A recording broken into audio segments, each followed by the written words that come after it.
Some people are saying you changed. No, I ain't changed. The difference is God's opened my eyes. And now that he's opened my eyes, you know I can see you. And I can see that you're not for me the way you say you for me. The fact that he's a need assessor impacts his activity in two ways. It impacts if he does something. Watch this. But it also impacts the way he does it, if he chooses to do it. Because sometimes I like what you're doing, but I don't like the way.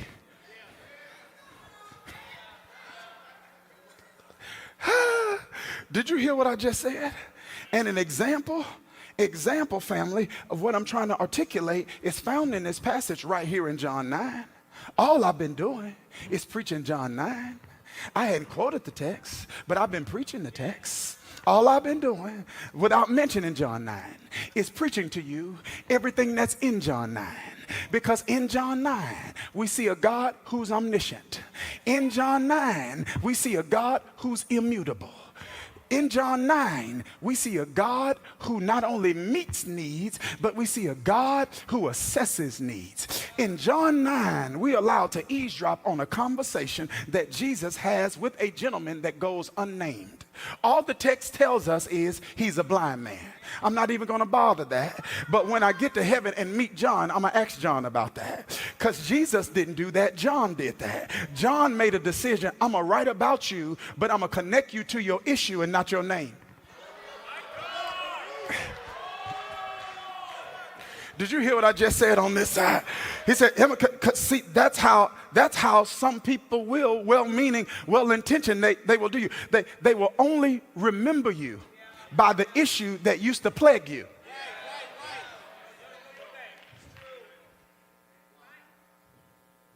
Watch this now.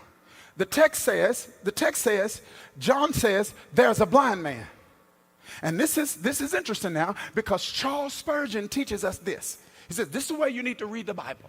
Charles Spurgeon says, every physical and literal ailment in the New Testament is a metaphor for a spiritual or emotional ailment in our lives.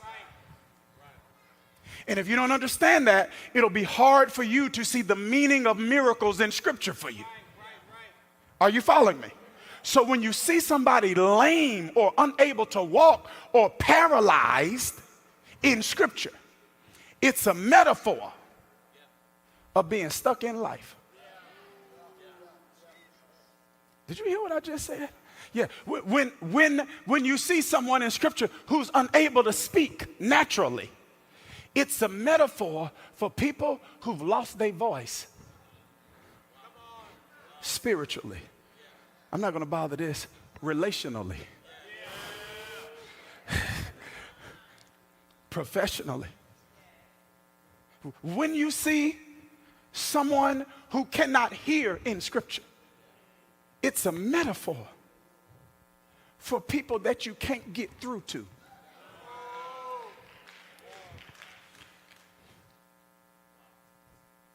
People who will hear but not listen. And in order for you to get through to those people, you need God to open their ears. Sometimes it's not your presentation. Sometimes it's not your conversation. Sometimes it's not your timing. Sometimes you need God to do something in them before you can say something to them that will actually get through to them. I need to pause because I know all your relationships aren't perfect. I know every area of your life. I know there are some areas of your life where you need God to get through to people. Maybe our prayer should be, Lord, open their ears. Lord, open their ears. Curate a circumstance that makes them open to hear what they were not previously open to hear, and give me the wisdom so that when I see them in a circumstance that you're using to make them open, I don't rescue them from what they need.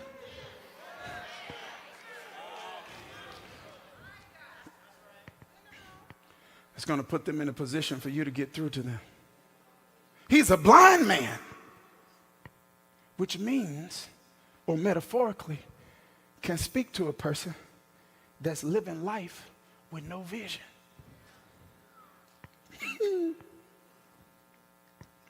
Helen Keller is quoted as saying this, that Mississippi Miracle said, the only thing worse than being blind is having sight with no vision.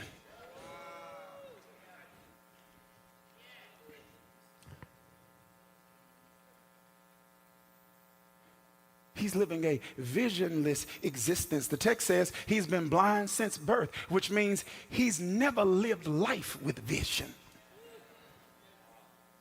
So darkness is normal. Did you hear what I just said?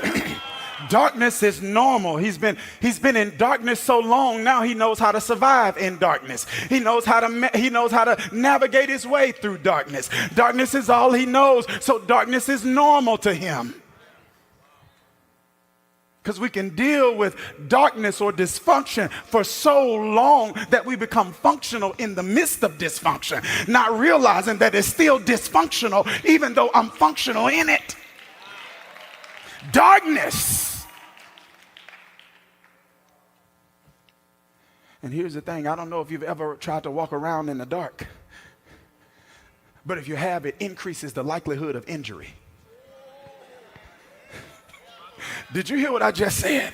I said you can bump your toe or you can run into something with your forehead, because when you're operating with a visionless existence, it increases the likelihood of injury. And there are some injuries we've had relationally. There are some injuries we've had emotionally. There are some injuries we've had spiritually. There are some injuries we've had professionally because we were walking around in the dark. Might I tell you, some people like you better when you blind, because yeah, some people are saying you changed. No, I ain't changed. The difference is God's opened my eyes.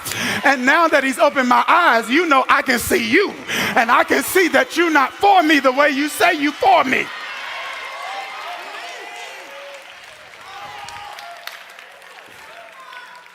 It causes injury.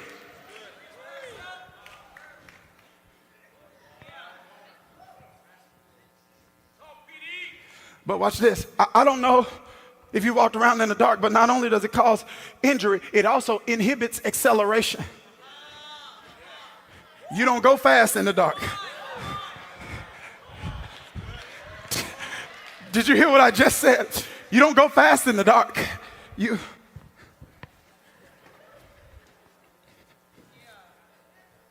And some of us know what it's like to not move at the pace and at the speed and at the rate you've got the potential to move in. Your legs work, so you got the ability to do it, but your eyes don't, and so you can't see. And so, did you hear what I just said? And so you're wrestling with the reality of feeling like you're behind schedule because you've been walking around in the dark. But I believe at a change night, that's something that God can change. He can open your eyes, and when your eyes get open, you will experience acceleration. Somebody say acceleration.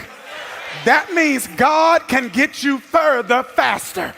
Joel put it this way: it is the redeeming of time. He buys back time. He doesn't give you more time. That's not redemption. He buys back old time. He takes, y'all missed it. Something took your time for you. God walks into the pawn shop and takes it back and says, I'm going to do more in the time you got left than you could have did in the time you wasted. He said, when I redeem 10 years, it means I take 1 year and I do for you in 1 year what you couldn't do for yourself in 10. Acceleration, acceleration, acceleration, acceleration. And if acceleration is connected to my sight and not my conditions, then acceleration can happen at any moment. If acceleration is determined by some internal revelation and not some social condition, it means that it doesn't matter if there's a pandemic. It doesn't matter if gas prices are high. It doesn't matter if no one will help me. It doesn't matter if no one supports me. As soon as I can see, I can move. Did you hear what I just said? I said, as soon as I can see, I can move. I need somebody to just touch yourself and say, I see something. I see something. God must be getting ready to move some things in my life.